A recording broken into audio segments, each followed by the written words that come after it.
우주 얘기를 지금까 했는데 어떤 시청자분 그러실 수 있어요. 무슨 뜬구름 잡는 얘기를 하는 거 가지고 우주 얘기인가? 그렇습니다. 사실 또 땅에서는요. 백신이 지금 문제입니다. 백신. 땅에는 코로나, 우주엔 쓰레기 뭐 이런 상황이라고 볼 수도 있는데 그럼 땅의 얘기를 해보겠습니다. 지금 백신과 관련된 얘기가 나오는데요. 일면 기사를 소개해 드릴 때 백신 지식재산권 얘기를 했거든요. 이거를 미국 당국에서 특허를 좀 유예할 수 있다 이런 입장을 좀 내놓고 있거든요. 그런데요. 유예한다고 다가 아니다. 이런 기사가 오늘 많습니다. 보겠습니다.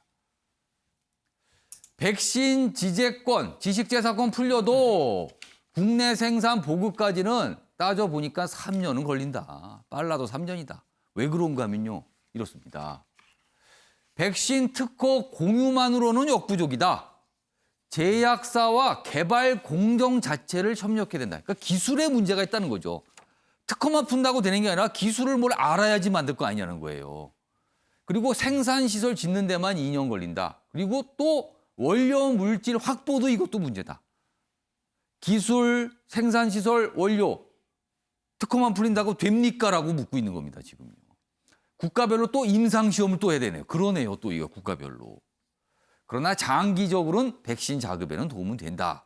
근데 당장은 어렵다는 거죠. 당장. 기사 하나 더 보겠습니다.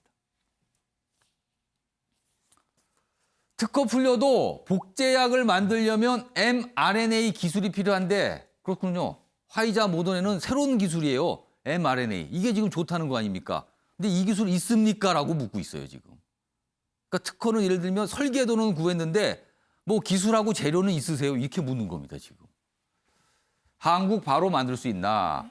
국내 제약사들 아직 제조 기술은 좀 부족한 상황. 아직 사람 대상 임상도 진입 못했다. 원료 있어도 상당한 시간이 걸렸다. 뭐 이런 얘기입니다. 주홍 교수님. 네. 그러니까 특허만 풀린다고 되는 게 아니다. 뭐 이런 지적이네요, 지금. 맞습니다. 국제사회가 산 넘어 산이라는 얘기가 나오고요. 사실은 작년에 개발부터 일상부터 시작했을 때 2001년 트립스의 공중보건에 의한 도하선언을 먼저 고려를 했었어야 됩니다. 그러니까 특별한 상황일 때에는 세계를 위해서 유예를 한다. 뭐 그런 거를 먼저 조항을 주고 개발을 했었어야 되는데 그러지 못한 게 좀 아쉽고요. 근데 국내에는 근데 희망적인 호재라고 생각합니다. 왜냐하면 mRNA 백신이 아닌 그 노바백스라든지 아스트라제네카 백신은 위탁 생산을 할 수 있는 지금 시설이 있기 그러니까 때문에 과거의 기술로 네. 만든 백신을 말하는 맞습니다. 거죠. 그런데 예. 이제 이 백신 잘못하면 코로나가 이제 토착화가 될 수도 있다는 우려가 있기 때문에 예. 투트랙으로 먼저 이제 아스트라제네카나 이런 백신을 생산을 유연하게 하면서 mRNA 백신을 구상한다면 한국이 조금은 시간에 있어서는 유리한 고지를 선점할 수 있다. 그렇게 생각합니다. 좀 발언기 요청을 하셨는데 시간이 얼마 없어요. 한 짧게 한 30초씩 드릴게요. 최인영 변호사. 결국 이런 겁니다. 우리가 콜라를 만들 수 있는 기술이 있다고 해서 톡 쏘는 그 특정 브랜드 맛을 만들 수 있습니까? 그 문제거든요. 기업의 기술 보호 전략은 공개하는 특허 전략과 자기들만 가지고 있는 비공개하는 영업 비밀 전략으로 있는 것이죠. 그렇죠. 지금 여기에서 아무리 특허를 공개해서 라이센스를 받지 않고 당신들 쓰세요 한다 하더라도 청기와 장수처럼 자기들만 가지고 있는 노하우를 안 풀면은 이거는 만들 수가 없는 거예요. 과연 그렇게 하겠냐라는 그렇죠. 거죠. 결국 지금 바이든 대통령도 어떻게 보면 좋은 아저씨처럼 그냥 우리 특허 푼다고 하지만 사실은 각 회사가 가지고 있는 제조에 관한 노하우, 영업 비밀을 풀지 않는다 하면은 사실 굉장히 요원한 것이 아닌가 생각합니다. 예, 이종우 평론가.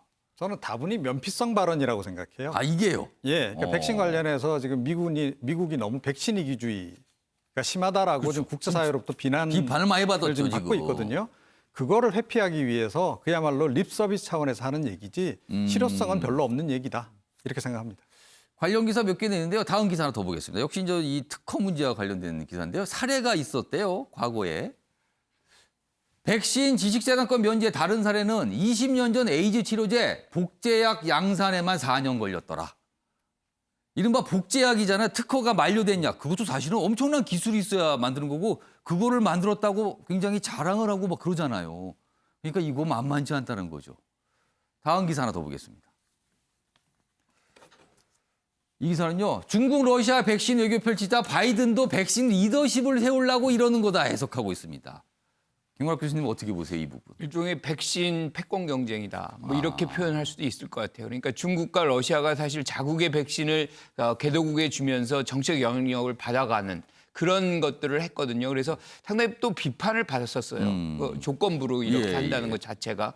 그런데 지금 미국의 행태를 보면 굉장히 이 백신을 우선 자국에 이제 쓰는 데 집중하고 예. 그런 부분들이 비판을 많이 받아왔기 때문에 상대적으로 리더십이 좀 손상이 간 거 아니냐 뭐 이런 얘기들이 많았었죠. 그러다 보니까 이제 이런 어떤 특허권을 유보하고 사실상 어떤 복제품을 만들 수 있는 그런 기회를 전 세계에 주겠다. 일종의 공공재 개념으로 백신을 전달하겠다는 것을 지금 이제 바이든 대통령이 얘기하고 있는데 그 실현 가능성은 조금 더 지켜봐야 되겠다 이렇게 봐야죠. 아무튼 뭔가 경쟁이 붙었다는 거군요. 자, 아침의 매일경제 오늘은 여기서 마무리하겠습니다. 시청해 주신 여러분 고맙습니다.